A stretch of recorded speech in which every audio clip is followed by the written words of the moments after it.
We've actually got notes for this episode, so it might be slightly.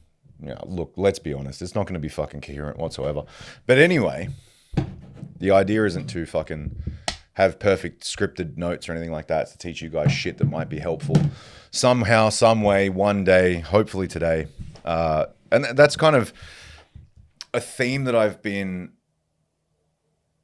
putting out a little bit more in terms of videos that I'm creating, because I think one of the biggest issues is that it's not that you don't know what to do, it's just that you're not fucking doing it. Like, everybody knows to lose weight, you got to eat less and move more.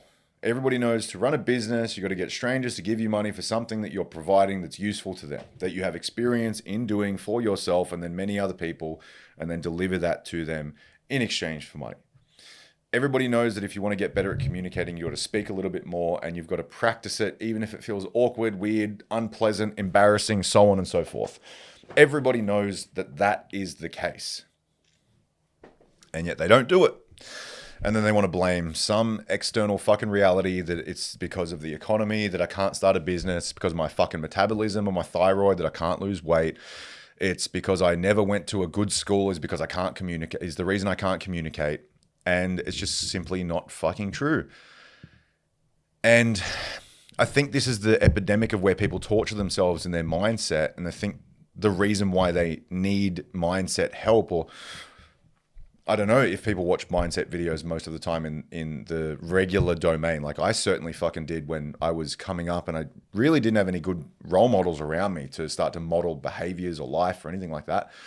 And so I just decided to watch a bunch of fucking videos on YouTube, and it was the best thing that I ever did, because I completely absorbed myself in the minds of Tony Robbins, Les Brown, Zig Ziglar, Eric Thomas, Greg Plitt, Earl Nightingale, all these guys that have been extremely impactful.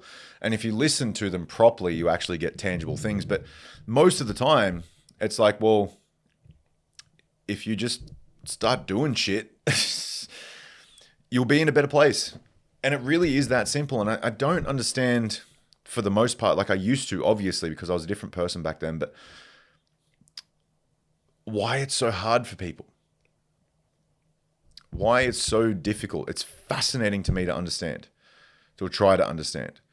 Like you know that this is going to get you further along, and yet you just rather avoid it. Or not even that you'd rather avoid it, you just tend to avoid it instead of doing it. And then you do it, and then you don't experience immediate results. So then you go back to not doing it. And then you also have the fear on top of it, because you know what doing it means. It means the long haul, and you don't want to commit to the long haul for some reason. I used to go through this example with personal training clients all the time. They would lose a bunch of weight, 8 weeks, and look fantastic, feel great. And then they would stop training, stop eating the same way, think that they'd achieved a permanent goal, which is ridiculous to even think. And then they would regress, go back to where they were before they started, except now with the weight on top of them, that they know that they can do it, and how much effort went into that, hanging over their head to go back up the mountain. You're essentially climbing up the mountain. When you view the world this way, we're going to change that perspective for you.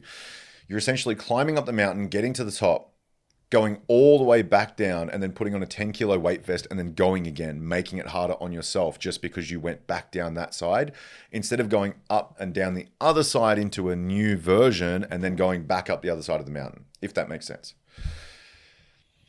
The perspective shift is that nothing is kept forever in life. Everything has a beginning and an end, whether you like it or not. Relationships are going to end, careers are going to end, pursuits are going to end. Like there will be a day where I wake up where I'm unable to train jiu-jitsu, and it's going to be a very fucking sad day for me.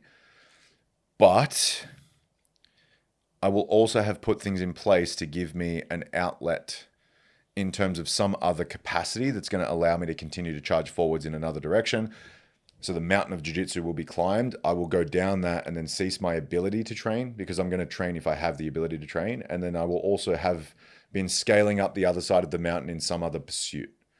Business is a great example of that.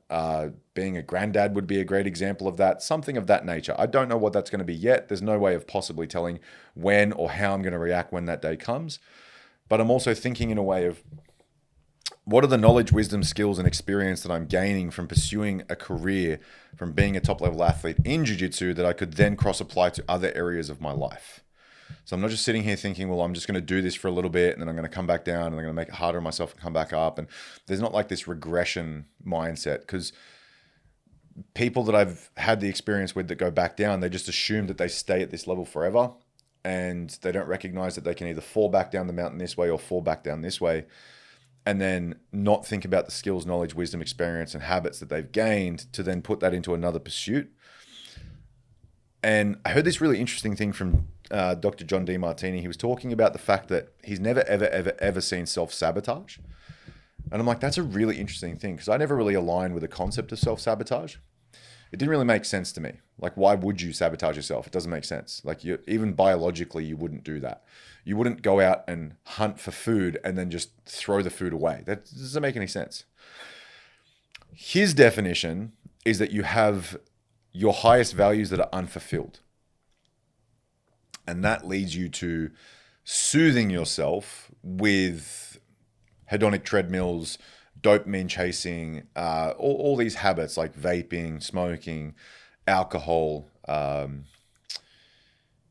masturbation, all that sort of stuff. Like these things that are immediate rewards that you can go and get to make you feel better in the moment, that don't build into things that are going to get you further along in your life. And he goes, that's the representation of what people call self-sabotage, but it's actually just highest values unfulfilled. What does he mean by highest values unfulfilled? He means that if you have a highest value of gathering knowledge, like one of your highest values is being a learner, and then you decide to wake up one day and not learn anything, you are more likely to experience yourself moving towards habits that are therefore unhelpful as a result of that. So you said you wanted to do something, you didn't fucking do it, and now you're more likely to partake in behaviors that are suiting that narrative, because you're going to feel shit about that. When you say you're going to do something and you don't do it, you deserve to feel shit about that, because your word is your worth, and that's the most important thing that you have to yourself, have to uphold every single day. If you say you're going to do something, do it, and if you're not willing to do it, don't say it. Don't torture yourself with that idea. I used to do it all the fucking time. I used to say to myself, I was going to go on a run and I was going to do all these things. And then, a TV show would be on and I'd start to watch that, and then I would delay it. And then, I'd go to the cupboard and have a bunch of snacks and my fucking sugar would crash or my insulin would go up or any of those sorts of things. And then I would feel like shit. So then I wouldn't want to go on the run. And they're like, oh, I'll wait till I feel better, which is another thing we're going to cover. I'll wait till I feel better. And then I just never felt better. And then I would have a nap, and then I'd wake up for the nap. I'd feel groggy and I would just never do the run. Whereas if I just never said I was going to go on the run and I just did those things anyway, I probably wouldn't have partaken in those activities in the first place. And then inevitably, I probably would have gone for the run if I just didn't torture myself with the idea that I had to do it, if that makes sense. Because once you say you do it, you should follow that up with action. But then if you say you do it and you delay it and you delay it, you just end up feeling like shit. You just don't do it. Whereas if it's more light, if it's more serendipitous in its nature, you're probably more likely to get it done. More likely. But I think that's so important. And that was my whole thing a couple of years ago on Instagram. My whole bio was like, do what you say what you do. And if you're not willing to follow it up, then don't say it. And it's pretty fucking simple. It's a really good rule to live by, because it eliminates all the bullshit. Because then you don't have to sit there and go, well, I fucking said I was going to do this thing and then I didn't do it. And then you have this experience of a lowering in confidence, and that is just a downward spiral. And it gets deeper and deeper and deeper the more you go down it. And it's harder to come back up from that.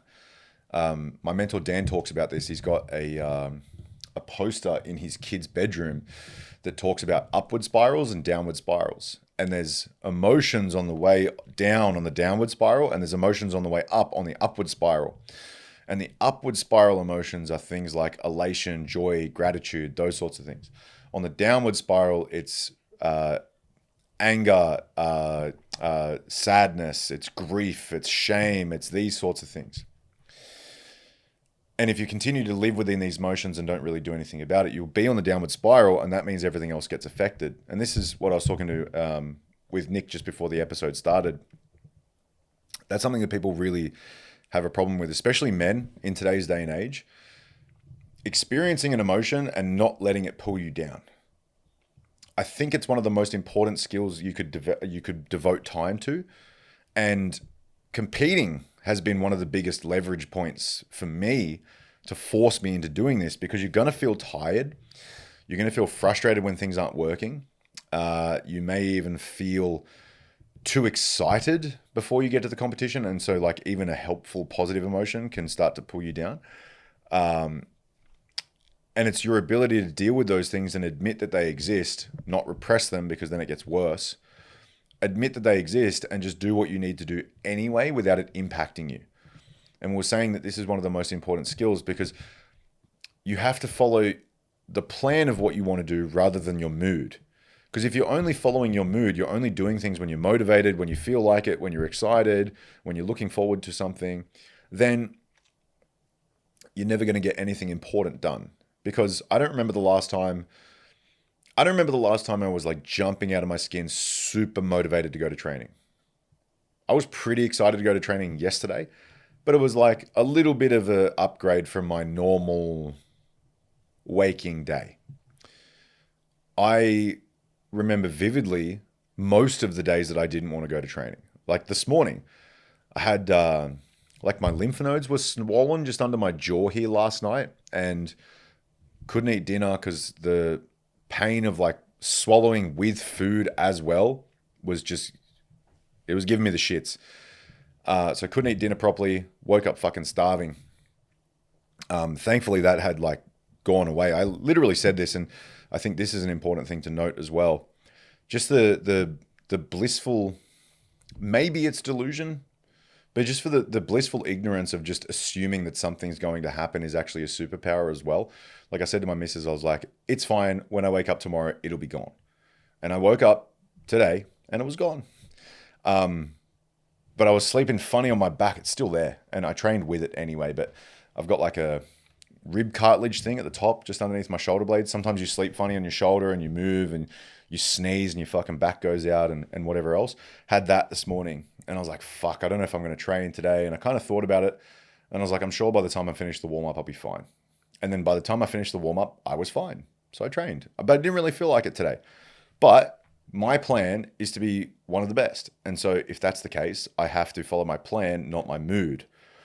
It doesn't matter if I don't feel like it today. I'm going to do it because I have to develop skills that are necessary, that will allow me to get to where I want to go. And where I want to go is being one of the best. And if I want to be one of the best, I've got to fucking do the shit that I need to do, regardless of whether I feel like it or not. And there's a really good framework for this. This is a branding framework, but I think it's actually really cool to think about in terms of how you want to organize your life. Caleb Rouston is the guy that I got this from, and he's a fucking branding genius. He's worked with Gary Vee, Hormozy, a bunch of other big brands. And he says, what is my end result that I'm after? And he reverse engineers it backwards. He asks 4 questions. What is the goal that I'm actually trying to achieve? And what would I need to be known for to be able to achieve that goal? Number 3 is, what would I need to do to be able to be known for the thing to achieve the goal? And the last question, number 4, is what skills would I need to develop, or what would I need to learn in order to be able to do the thing, to become known for the thing, in order to achieve my goal? And that's a branding framework, and it's really, really good because it's concise and it hits right to the point. And now you have a map of exactly what you need to do. But I think it's a very good life framework as well. Let's say, for example, you want to be a high-performing individual. You want success in the endeavor of your career. You want to be in great shape. You want to have a great relationship with your spouse. You want to have a fantastic family relationship with your children where they're motivated to see you walk through the door every day. Happy, You walk through the door motivated every day to live the life that you want to live, and they see you doing that, and then they're inspired to do the same thing, and they're happy with that result. And you want all those things. That's your end goal. Okay, well, what would I have to be known for is a little bit more brand oriented.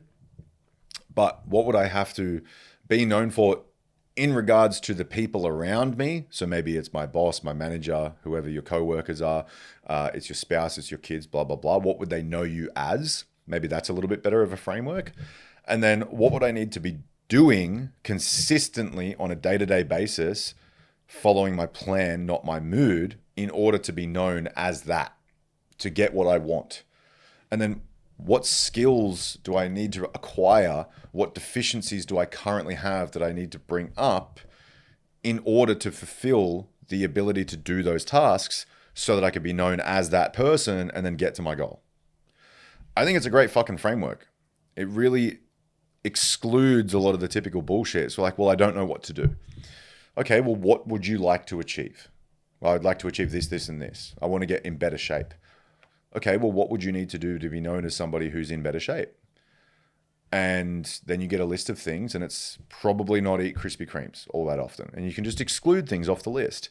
It's probably not be a fucking glutton when you're eating food. Don't get 2 meals, just get 1. It's fine. Prioritize protein instead of hyperpalatable foods that are just going to give you way too many calories for the amount of food that you're actually eating. Be extremely consistent on your behaviors every single day. And consistency. Okay, well, now we need to figure out the skill of organizing a system that works for you specifically. Like there's a guy on TikTok, his name's Higher Up Wellness, really good fitness account. He's got a lot of other vectors to his brand as well, which is great. But he says training 5 times a week and doing 30 minutes of cardio every single day was a really shit system for him because he found the adherence to that in terms of his consistency to be quite poor. He hates training, self-proclaimed hater of training, which is fine. But he recognized that and didn't say training's not for me. He didn't say being in the best shape of my life is not for me.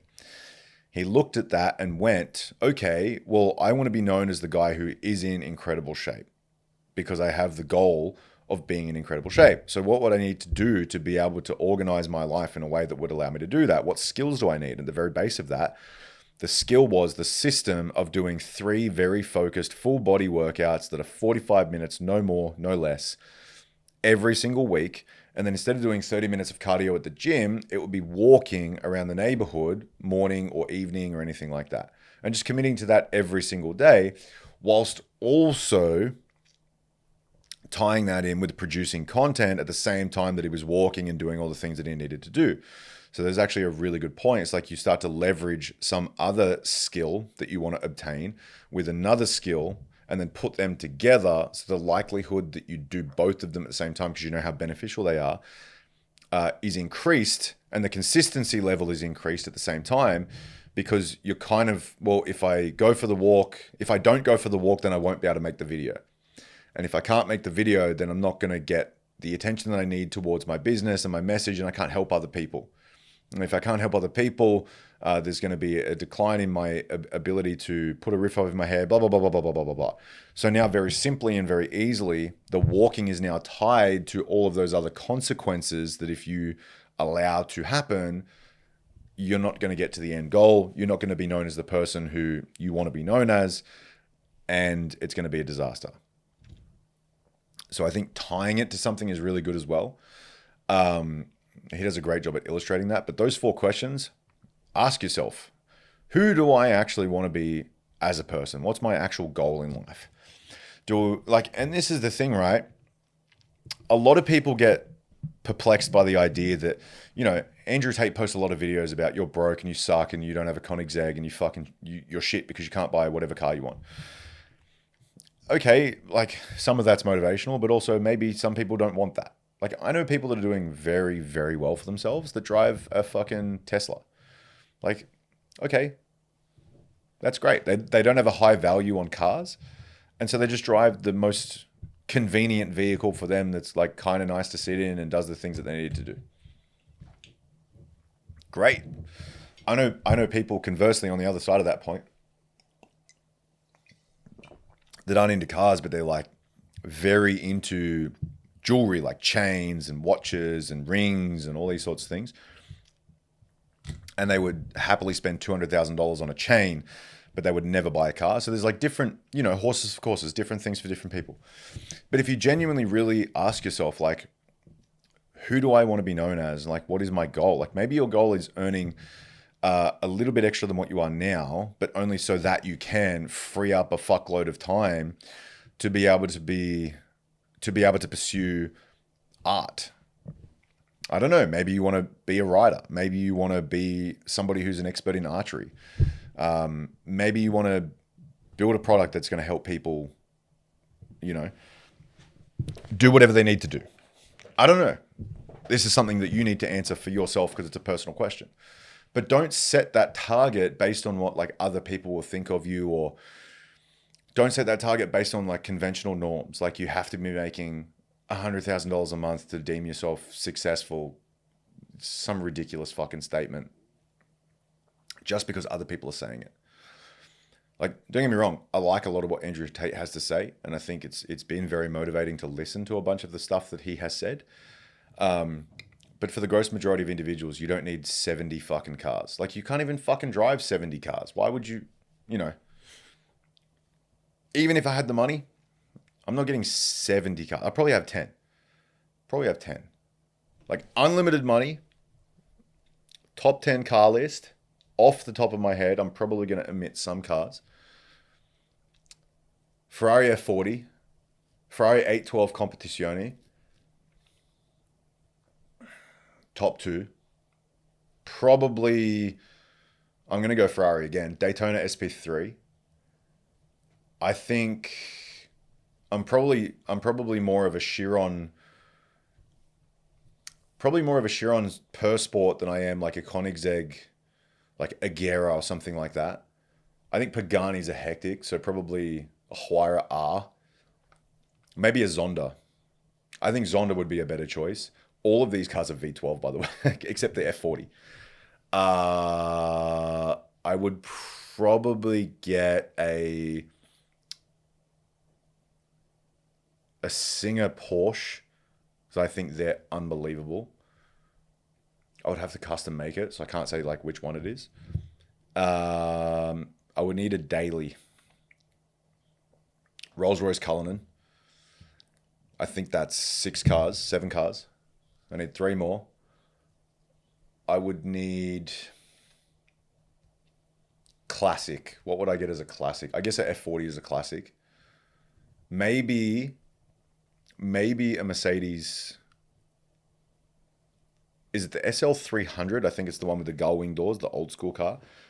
They're fucking sick. They're ridiculously expensive, but they're sick. 2 more. What about a collector's edition? Something like that. I'm not sure now. Stumped myself. I don't know if I would get anything from... BMW. Maybe an Aston Martin Valkyrie or a Valhalla. I like that they use the Viking terms too. I really like that. I think it's cool. Separates them a little bit, gives it a little bit of mystique almost. Probably go the Valhalla. They're fucking cool. Really, really cool. The Valkyrie, I think, would be really fucking annoying to drive. This is the thing you have to consider with these cars as well. Like, some of them are just purely race spec cars that are not built for comfort. They're built for performance. And if you're thinking about driving them for long periods of time, you're not going to have fun. GT2 RS, Club Sport. That would be the 10th car. If that is 10. If you listen to this episode, put your 10 cars down below. I'm interested. Please don't tell me anything from like Holden or Ford or fucking VW. One honorable mention would probably be something from Alfa Romeo, maybe like an 8C or a 4C. They're cool. Maybe a Lexus LFA would be a good inclusion. I think they're pretty sick. Everybody always gags about the V10 noise. I think V12 sound infinitely better than V10s. Yeah. Anyway, I'd probably get 10, and those would most likely be the 10. Actually, I forgot one. McLaren 765 LT, because I think they're just fucking sick. And I think they're better looking than the P1. People are going to probably get the shits with that, but that's okay. It's my opinion. My car list, fine. Yeah, I think they're better than a P1. And I think a GT2 RS Club Sport's better than a 918 Spider. Sue me. If you disagree, that's okay. I think GT2 RS is a fucking sick. But anyway, that would be my car list. But the whole point is that genuinely and truthfully, and this is the most difficult thing to do, genuinely and truthfully try and decide what you want just because it's what you want. I was talking to my sister about this, and she's studying a master's in psychology. Not currently. She's about to finish her initial degree and then go into a master's later. And we were talking about this quote that I found the other day, and it's, what was it specifically? It was, if you're always wanting more than you have, then you're obviously going to lead yourself down a path of disappointment. Oh, sorry. If you want more than if you want more than you have, but if you have what you want, then you have basically unlimited fulfillment. So the whole idea, said another way, the whole idea around that is be grateful for the things that you have already in spite of the things that you're aiming for. And that could be like the separate thing. So still be ambitious, still be moderately, this is how I put it, still be moderately dissatisfied with where you are as it pertains to the results you know you can get by growing and developing and becoming a better individual and moving in that direction. Like the 25-year goal of the hero that you want to be as yourself ahead of you, but also be grateful for where you're at and the things that you have and the things you have done at the same time, which is another incredibly difficult skill. I think it's one worth mastering, as I also think following the plan, not the mood, is also another skill worth mastering. Like when we're talking about skills, these are the things that are important. It's not whether you can juggle. I can. But it's whether you can ride the ups and downs and stay neutral. It's whether you can ride the wave and not get too high or not get too low and continue down a path. It's your ability to not get rewarded in public for years on end for the things that you're doing in private. It's not needing public approval or public adoration for doing the things that you do. That's a skill in and of itself. Most people can't do that. It's a really interesting framework to think about as well. Like I catch myself on this all the time. Like, would you buy this thing that you want if you weren't allowed to tell anybody you had it, or no one knew that you had it, or no one could see you in it, wearing it, on it, fuck whatever, and no one would ever know about it but you? That's a really good framework. Because sometimes, like I've done this in the past, I bought dumb shit I didn't necessarily need. I spent a lot of money on that I gave a fuck if people saw me wearing it. Like the little fucking bum bags and t-shirts and whatever else. I bought a fucking Gucci t-shirt once. Fucking moron. I bought one once and I spent $800 on it, and it was a lot of money at the time. And it's just a lot of money now for a t-shirt. It's fucking stupid. It was considerably more money than I should have been spending on a fucking t-shirt at the time. But it was only so that people could see me wearing it and think, fuck, that guy's a baller. Little did they know, I had like $3,000 in savings. What a fucking moron. Stupid decision. Ridiculous play. And so I think that frame is actually really interesting, because if nobody could know that you have it, would you still get it? Immediately, every single luxury brand would just be out of contention, because there's bags that are functionally better than Louis Vuitton. But you buy the Louis Vuitton one so that people see you with it, so that you can get some sort of status out of it. That's all it is. That's really all it is. And then Nick said to me, tried to pull me up. He's like, why'd you buy an expensive watch then? I'm like, because this was intimately tied as a memento to an achievement that I worked my fucking ass off to produce for myself. And that if I didn't produce the result, I was unable to purchase the item that I wanted. But it now serves as a reminder of the thing that I did every single day, knowing that it's like cemented, that I can set a task, I can plan to the best of my ability, the steps that I'm going to take towards that task, and then I can execute and hit. And every time I look at it now, I am reminded of that.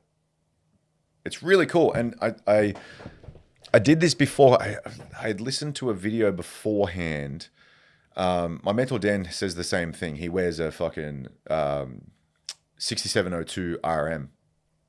Beautiful watch. $500,000.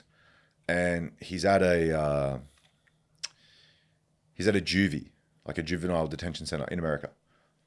And he lets one of the kids wear it. He said, you know why I bought that? He goes, because it's $500,000.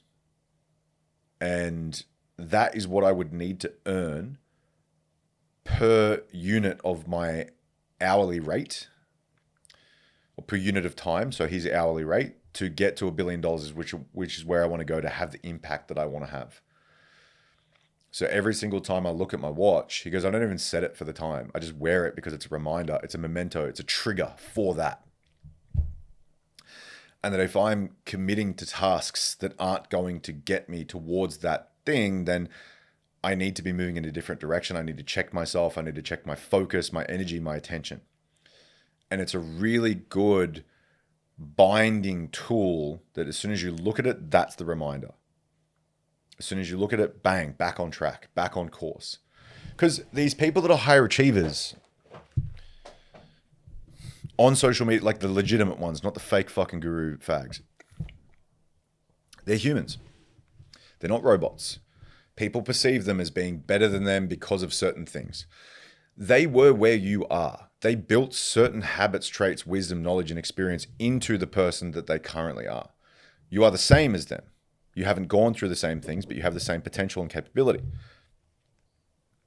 People perceive them to be robots because that excludes them for trying to do the same thing that they've done. It's a coping strategy. It's bullshit. It's an excuse. They're not robots. They don't just execute all day, every day. They have feelings. They have emotions. They have bad shit happen. They have just built the skill set of being able to deal with it better than you currently are. That's all it is. And if you deduce it down to skills that you can adopt, everybody can learn a skill. Like I'm consistently very impressed with the fact that, let's say my barber, for instance, he's Iraqi, comes over to Australia 7 years ago as a 21-year-old, doesn't know a fucking lick of English, and then just by brute force decides to put all the time and effort into learning English at the same time as trying to adjust to a new country, at the same time as trying to get a job to be able to feed his family, all that sort of stuff. It's just a skill. And if you deduce it down to that, but if you had the internal thought of thinking that, oh, you know, that's like not reserved for me because I didn't live in a country where English was taught in the school system and da-da-da-da-da, could have easily excused himself from doing that, but decided not to because he knew how important it was. And he probably didn't feel like understanding what fucking apple meant from Arabic to English. Probably didn't feel like doing that some days and just did it anyway because he knew how important it was to become the person that can do the thing that he can now do, which is work a job in Australia because you've got to be able to fucking speak the language. I'm consistently impressed by that. Even my old barber, he ended up moving away, so I don't go to him anymore. But he did the same thing in 4 different countries. Because it's not just a straight direct path from Iraq to Australia. He had to go to Germany, then he had to go to Turkey, then he had to go to Sweden, then he had the ability to come to Australia. Because you're just waiting on the immigration office to give you a visa. And those guys are processing so much shit, or conversely at the same time, don't give a fuck about the speed of which they're working. I would gather that it's not that. It's probably the volume of things that they have to do. But you walk into any government institution and they just, people at the RMS or the DMV or wherever you guys are, they don't give a fuck about their job. They're just there to get paid. They get good benefits, whatever. They don't care about your personal situation or the speed of which you would like to fix your own personal situation. They don't fucking care. But it's not a straight line path. It takes years to get approved for certain things, and then you can only stay in this country for a certain amount of time. And just as you're getting your bearings in one country, you have to go to another one because that's the way that it works. He did that he learnt German, he learnt Turkish, he's got a bit of Egyptian Arabic, which is different to the common Arabic dialect as far as I understand. And then he learnt Turkish, which is different again. Turkish is one of the languages when I've asked people, if I meet someone from Turkey, how to say thank you for like a meal. If they're a server at a restaurant, I always like to make an effort. Like, what is it? Adrian told me yesterday, Shukran Mahaya Habibi is like, thank you very much, brother. I always try and make an effort to say it in their language because they're making such a fucking good effort to give you unbelievable service. Which is what most people want to do. Most people want to give you fucking great service. And as long as you're not a cunt to them, you probably get it. Like customer service interactions, people do this all the fucking time. And they're just rude and they're very short and they give no respect to the person behind the counter. They fucking treat them like shit. And then they expect them to roll out the red carpet. Like, you're a dickhead. If you treat customer service people like they are cunts, you're a cunt. That's just the way that it fucking works. Like, if you treat the waiter like a dickhead, then you're a dickhead. They're just there doing their job. Now, obviously, there are caveats to that situation where it's very unlikely in my experience, but there are situations where they say something where they probably shouldn't have, or, maybe they fuck up an order. But even if they fuck up an order, what? You've never fucked up in your entire life? You're perfect? I don't think so. There's a little bit of grace to those people that are fucking serving you. It goes a long way. Because it's a tough job. Like, okay, yeah, they're not in fucking sand mines in Cameroon. All right. But are we going to play the fucking card of like, you don't get to say your thing's difficult because it's inevitable that somebody else is going through something more difficult? That's a stupid game. It's a stupid game because then you have no right to complain about anything in your entire life. I don't think you should complain about things in your life, but that's beside the point. But you don't have the right to feel bad about anything in your life because some person somewhere has it worse than you. That's a shit game. People play that game all the time. They're like, yeah, but you're not in fucking Gaza. I'm like, okay, I get it. It doesn't exclude me from feeling the feelings that I'm feeling currently about the things that are going on in my life. People do this to rich people all the time. And I had this guy comment on my video that I was talking about. If you drive a Porsche, your testosterone increases, which is so sick. Great marketing stunt for Porsche, by the way. But he was like, yeah, that's why Porsche people are wankers. Like, Porsche drivers are wankers because they got excess tests. And I'm like, what a fucking moronic statement to say. Like, I hate the whole rich dudes are wankers. Most, if not all of the rich people that I know are fucking legends because they don't focus on trivialities. They're busy doing shit. They're not fucking bitching about other people. Like, I've talked about this at length a number of times. Tomorrow morning, very excited for breakfast because I get to see my mates. And they're all much older than me and we don't even like share quotes and wisdom or whatever. But I tell you what we fucking don't do is whinge and bitch and complain about shit that's going on. Like, one of the guys had a serious medical problem the other day, and he's in his 50s and it was fucking serious. And yet he's like, yeah, it's okay. I'll fucking get over it. No problem. Could be like sitting and whinging and bitching about that, or maybe the staff will rude to whatever. I would never know about it because he would never bring it up. And I think that's really interesting to think about in terms of like the whole 5 people you hang around, you will become. I heard a cool, I forget the psychological principle. It's poly something. It's not polyamorous. I was going to say that, but it sounds similar to that. I forget it. Sally Bloom was talking about it. But he talks about how it shapes your perception of the world. And that if you're constantly around people that are whinging and bitching and fucking complaining about cunts, then you're more likely to do that based on your willingness, or rather your need to belong to a certain group. You will just lower, I don't even know if it's like lowering your standards, it is that in a way, but it's more so like you will lower your resistance to that sort of stuff because it's everybody that's around you doing it. There's a fascinating study that they did this in as well, where people just want to, they literally just want to belong to a group. It's part of the human nature. They did this study in a dentistry office, and everybody was clued into what the study was about, except one individual. And they're all sitting there in the waiting room. And the individual walks in and she sits down as well. And then a bell goes off and all of them stand up, except her, obviously, because she doesn't know the instructions. This happens 3 times in the span of 2 minutes. And then she starts joining in. She doesn't know why she's standing up. She has no idea. But every time the bell goes, she now stands with the group. One by one, the people who were clued in to what was going on were brought into the room as if they were being seen. Obviously, this is an experiment. And they were taken out of the room until it's just her left. Bell goes off. She stands by herself. No one there to see her. New guy comes in, not included in the study also. Bell goes off. She stands, sits down. He looks at her and goes, "Why are you standing up?" And she goes, "Oh, it's just what everyone else was doing." Bell goes off, they both stand. Fascinating human behavioral study. Really, really interesting. And there was another one that parallels that as well. 5 people in a line, 4 people are in on it, 1 person not. Flashcard comes up at the front of the room. What is 8 times 3? Everybody answers 24. Okay, no problem.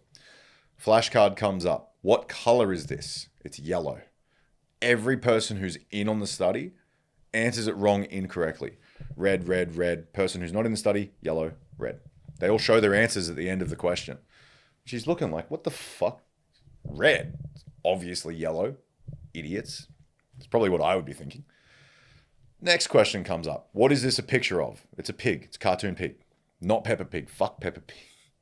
But it's a pig. Horse, horse, horse, pig, horse.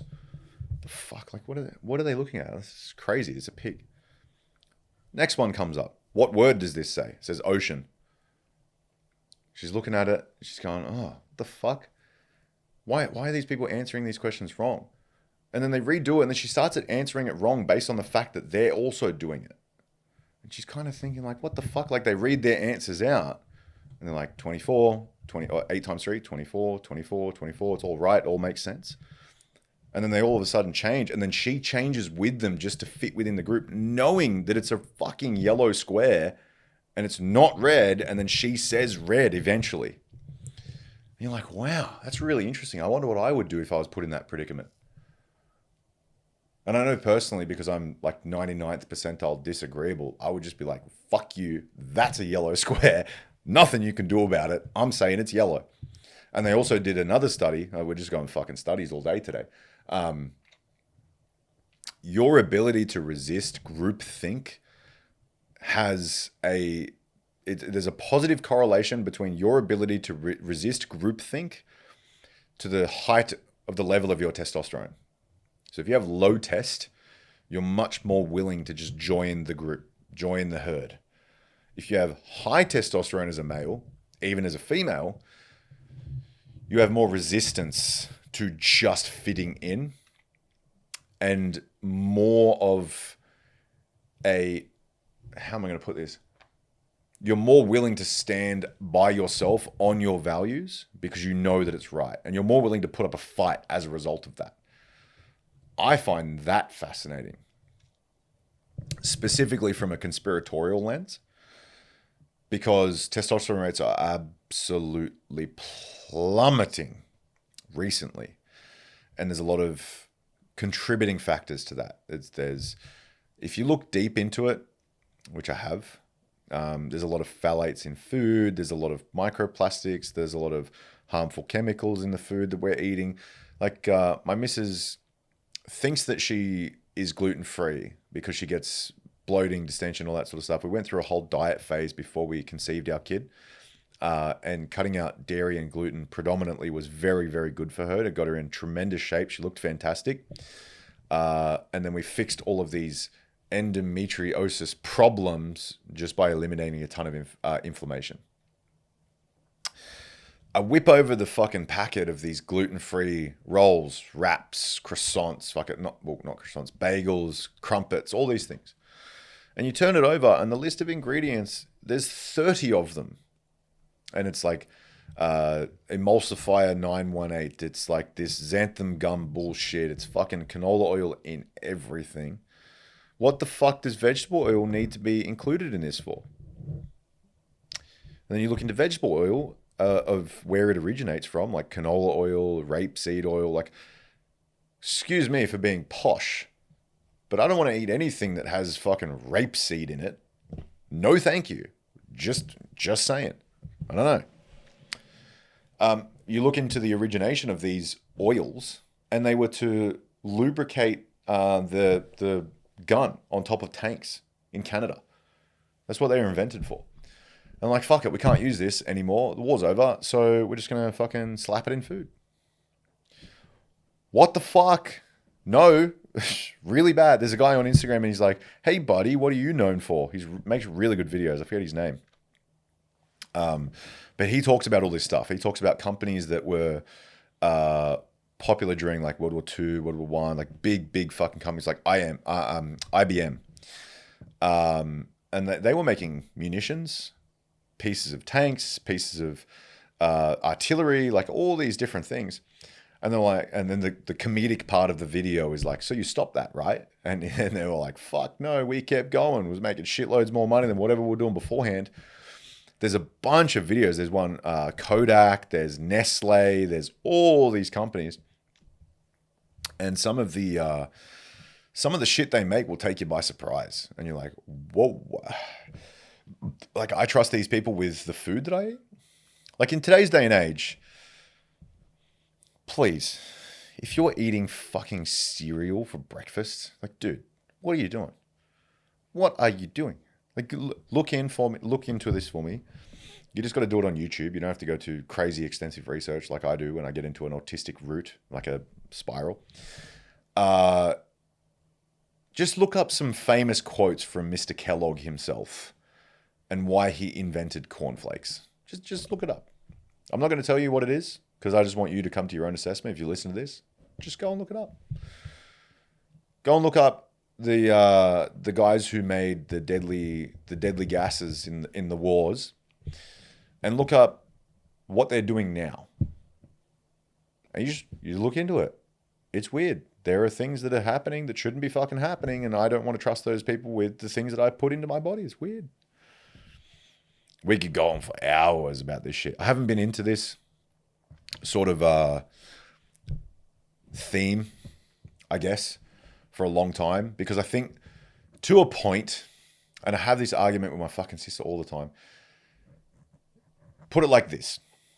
I think it is very important that you understand some level of the macroeconomic landscape of how money's made, of how badly you're getting fucked, so that you can make tangible and actionable differences in your life so that you don't put all your money in a savings account and get fucking wrecked by inflation. I think that's a really smart thing to do.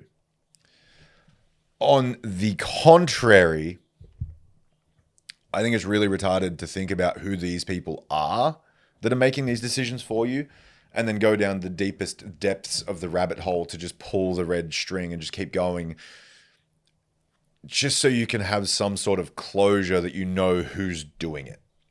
It doesn't fucking matter who's doing it. It's happening, and you need to make sure that you're well equipped. That's just my point of view on it now. And she's like, yeah, but there's so many topics that you know so much about that are fucking useless. And I'm like, yes, there are. I didn't always think like this when I was diving into these things. Like, I think the whole alien thing is so fucking stupid. I couldn't care less. Honestly, it's just my opinion. You might think differently. I don't give a solitary fuck about what's out there. I don't really care that much about space. I don't. I think I've been to a telescope in Sydney and I've had a look and it was really cool. This was a Bucks party. We rented a place down south, probably about an hour and a half, 2 hour drive south of Sydney. and no light pollution. Could see every star in the sky. It was fucking beautiful. That's about the end of where my curiosity with space comes into and finishes. Like starts and ends right there. I've seen the stars. They're fucking gorgeous. I recommend you go somewhere where there is no light pollution and have a look for yourself. It's very, very cool. But I don't need to know the constellation names and all of the, all of how they're fucking put together. I don't know. I don't need to go even to 1/15 of Neil deGrasse Tyson's depth of knowledge into that field because it doesn't really make a fucking difference. It's cool to look at. It's great to look at. There it is. There we go. Don't need to know the rest of the story. Same thing for like drama. Like my threshold and level of tolerance for drama, almost zero. Almost zero. Don't get me wrong. There are some dramatic things that happen that is interesting. Like if my missus is watching fucking, she doesn't do this anymore, but some bullshit Married at First Sight show, and you hear someone kicking off about something, you're like, oh, interesting. I wonder how this plays out. But then about 5 minutes later, you just go off and do your own thing. Or actually, I'll walk this back a little bit. Sometimes there's like a TikTok beef of two people that I don't know, and it just happens to come onto my screen. I'm interested for 10 seconds. There was this one recently. There was this food influencer. Messaged this bakery, basically asking for a collaboration and if they wanted to pay for the collaboration. And they said, no, we're not really interested in that. We'd just like to do most of our organic marketing. It's working really well, blah, blah, blah. Okay, well, I'm going to come anyway. I'm going to do a review, whether it's paid or unpaid. Okay, fair enough. Come do your review. Proceeds to try and shit can the business with a big page, by the way. Good amount of following, influence in the community. Tries to fucking wreck this bakery.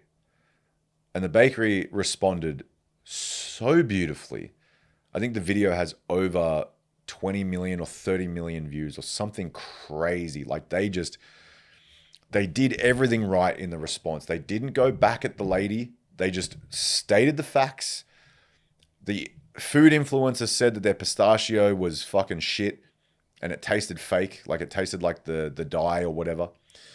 And she just pulls the tub from the shelf and shows that it's authentic Italian pistachio whip or whatever the fuck it is. And she was like, this thing was too expensive for $5. Shows the like organic sent from Italy flour that is like the best of the best that's used by all of the best bakeries and just shows the bag of it. Like here's the proof that it fucking is what it is. And the whole theme of like this video was that this lady who owns the bakery, and you really start to like her when you watch the video because she's like, I put my fucking heart and soul into this bakery to make it the best it can be. I want a tangible difference in your existence from before you try my food to after you try my food because I think it's the shit. Great. Okay. Fuck yeah. That's a great way to run a business. You're genuinely making a fucking impact with something you really give a shit about. Brilliant. That's what I try and do to the best of my fucking ability. I want you to be better at jiu-jitsu since before you started and then after you started with me. I want you to have skills that you didn't fucking have beforehand. That's all I want. I want you to think clearer, have a better understanding, tone down the chaos, tone down the intensity, simplify it, recognize that you don't have to have these stupid fucking self-limiting beliefs of labels that are like, I'm a slow learner, I can't learn this fast, blah, blah, blah, blah, blah, and just remove them and let you fucking train because you enjoy it. If that's what I can do and I am able to do that for you, that's my whole fucking goal. That's all I need. If you can win some comps along the way, get a belt along the way, fuck yeah, sick. But at the very basis of it, if before you met me, you had these issues that you now no longer don't have because I was able to show you how to fix them, fuck yeah. That's all I need. And this lady with the bakery was the exact same. And then someone questioned her on it and she's like, nah, actually, hang on a minute. I fucking do put my heart and soul into this. I do make a fucking difference. I do my best. And then also, you're kind of shitting on my team. And my team are the fucking best. I love the people that I work with and they make a huge impact on me personally because they're allowing me to realize my dream. The best response that you could, like, just sitting there doing this, the best response that you could have done. Since then, the influencer fucking deleted her account, changed her username, put up some fucking bullshit, fucking sloppy apology. that basically like backtracked everything that she said. Well, this is what I felt on the day. No, fuck you. I've seen the video. You tried to fucking shit on them and it really didn't go your way. All that it did was increase the attention for the bakery and get them fucking shitloads more customers. That's what I like to see. I like to see. But that's the drama that I partake in some of the time. Some of the time, not always. I don't even know how we got onto the topic of drama. I got very excited about that story about the bakery lady. Because like I run a fucking business. I understand what it's like. I also purchase from a lot of businesses. Like I was getting shoes for one of my best mates, Marco, for his birthday. And I was talking to the two teenagers that were working behind the counter. And they were like, we just had this guy come in. He was fucking just doing our nutting, like treating them like shit, like making them tie the shoelace. If you go into a shoe shop and you fucking make the staff there tie the lace, you're a cunt. You tie the laces? Come on, bro. Tie the fucking shoe up yourself. You're kidding. Unless they're doing a fitting. Even if they're doing a fitting, I'm going to take that back. Even if they're doing a fitting to see what size shoe you are, fuck you. You tie your own laces, bro.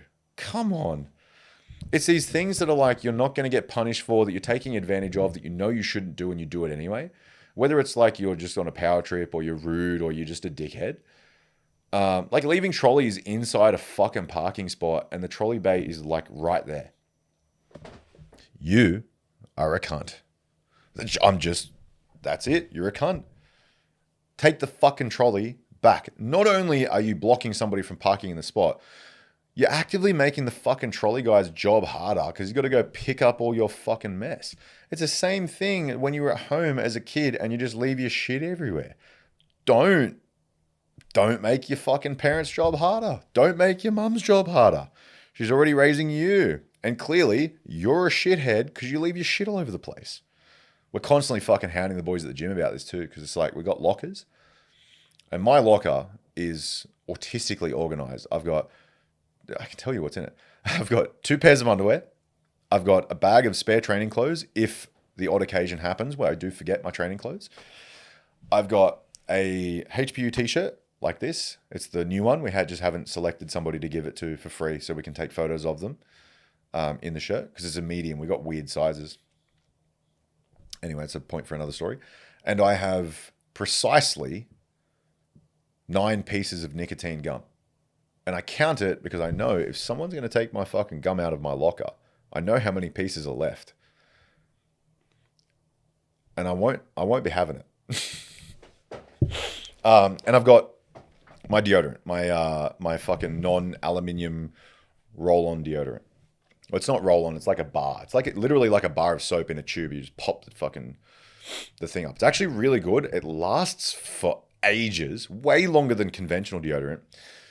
And you don't get all the aluminium sulfates and bullshit going into your fucking endocrine system, traveling up through the really sensitive areas of your armpits, which is great, by the way, because yes, it makes them smell nice, but at what cost? And that's another point of contention. Don't be that guy that just goes no deodorant, because we've got a couple of those in the gym. Don't do that. But they've got all this shit all over the place, and like their locker's stuffed and it's messy, and I don't know. I look at it and I'm just like, that's not it. And I can only imagine what your rooms at home are like. Like, I know it sounds stupid. It sounds trivial. But the whole make your bed thing, like if you don't make your bed, it's not going to be a reason that you aren't successful. It just legitimately isn't. But principally, if you do the things that you're not necessarily going to get a reward from, but you know that it's in order, like if there's an orderly fashion to the way that you operate. So like all of your stuff gets washed and then put away. Like you don't just leave fucking laundry baskets lying around full of clean clothes. Like you fold it and you put it away. Principally, that's a good thing to attribute time to. And as a secondary benefit of that, you don't have to think about it. Like one of the boys at the gym is young and also very immature for his age. I'm not going to say who it is. But the chaos that his life must be, because he never knows when he never knows where any of his shit is, because he just leaves shit all over the joint. I don't know about you guys listening, but that would do my fucking head in. Like, I know where every single one of my items that I own is at all times, because it just goes in the place that I put it. I know where everything is all of the time. And I'm very autistic with this, but like, I've got systems and processes and orders and all that stuff. Like, I know that when I finish a fucking mentorship call, teaching people how to get better at business, that if I don't plug my iPad in, then it's not going to have charge for the next time that I do the fucking call. So I plug my iPad in after I finish it, and that's just my system. That's my order of operations. And the charger is right at the base of the desk. So I just pull it in, put the fucking charger in, and then I also got to charge the pen. So I got another cord for that. And it's all like organized. And I know where everything is because I don't leave it laying around. I don't take the iPad downstairs and fucking draw on it and just leave it there. And then when I go to charge it, it's not there. It's always in the same place, always on the left-hand side of the desk above a bunch of soundproofing shit. And same thing for all the books that I have. They're all in one place. Same thing for all of these. They're all in the one place, down the bottom of the pantry. I know people will think that's crazy. This is something that divides a lot of people. It's like whether you put sauce in the fridge or the cupboard. If you put sauce in the fridge, I think you might have psychopathic tendencies, as just my opinion. I think you might be a psychopath. Cold sauce on hot food is fucking stupid. Just saying. Put your sauce in the cupboard. I preferentially, sometimes, outside of summer, I don't like these being too cold. Just the way I like it. I've never really been a huge fan of like cold water. I'm not sure why, just a personal preference. And so I prefer that these are in the cupboard. I also don't get a bunch of residue and shit that ends up being on the desk with like one of those circles that leaves a mark. Could I get a coaster? Sure. Do I want to get a coaster? No. So I just keep them in the cupboard. It also frees up a bunch of fridge space, which is great. That's hilarious. I know that people are going to listen to this like, what the fuck is this cunt talking about? Anyway, you guys tune in. Never promised anything. Yeah, but I think if you put sauce in the fridge, you're a fucking weirdo. Chocolate in the fridge. Don't like it. Don't like it. Think it's weird. I think people will think that that's weird, but chocolate in the cupboard is just better. It's at the temperature that you are going to get it in your mouth anyway, already, before you have to like warm it up in your mouth. Like, if you actually do that, this is how I do it if I eat it out of the fridge. But it's like, it doesn't taste as good when it's in the fridge because it's all hard. It's got that fucking cold texture, like taste to it. Where if it's in the cupboard, it's just ready to go, pop it in, sweet. I don't know if it's just me, but the whole idea is like having things orderly. It takes your mind away from like so much. I wouldn't even say it's like a stressful thing, but it's just you don't have to consider it anymore. And that's huge. And I used to think that it was so weird before I ran like a fucking okay sized business. Like, it's not massive. It's fucking just me and a couple of people. But before I ran something of scale, I thought it was stupid that billionaires would always talk about the fact that they wear the same clothes every single day, because decision fatigue, you only have a finite amount of energy and focus every single day that you can deploy into very important tasks. And they just determined that the clothes that they wear is such a fucking little importance that they just buy a wardrobe full of the same clothes every day. I now understand that on a visceral level, because it does make a fucking difference. If you're a content creator and you're posting videos and you're reading the comments of opinions that don't have what you want, which means they are invalid, and you let that distract you from doing more of the thing that you know will help people and make you and them better, you're just wasting your time. Don't fucking read them. It's unnecessary. Like, if you're attributing time and focus and energy to things that aren't making you better on a daily basis, well, then you have nobody else to blame but yourself for the position that you're in. It's just the way that it works. If you want to get brought up in drama and bullshit and whatever else, like you're reading fucking bad reviews for your product, you're making that put you in a fucking slump, and then that draws your energy away from creating something really fucking cool. That's a fucking problem. Don't do it. Not worth it. If you're getting brought up in, a coworker saying fucking he said, she said, they said, and you let that distract you from doing a really fucking good job that you know you can do, stupid fucking tactic. In my opinion, fucking stupid tactic. You might not think so, but that's okay. I'm just sharing what worked for me. And in terms of really focusing your energy and your effort and your intention towards something that you think would be really fucking cool to do and that you know would impact and benefit people by it existing, wasting focus, effort, and energy and intention on other things is just drawing away from the finite resource and the finite pool every day that you could be deploying to something really important. And I don't want to get to a stage, this is just me personally, I don't want to get to a stage where I turn around and I'm like, yeah, I spent like 3 years kind of in, kind of out because I was just focused on the shit that didn't matter. I think it's really important to just decide, this is coming full circle for the whole episode, decide what you want, who you have to be to get it, what you have to do to get it, and what skills you need to learn in order to do the things to be the person to have the thing. It's the whole be, do, have model. Actually, that's where fucking Caleb Rowson maybe got it. Wow, interesting. Be, do, have. There you go. And if you just focus on those things, well, then you will do the things you need to do, be the person you need to be, and have the things you fucking want. And anything else is just trivial bullshit and not worth your time.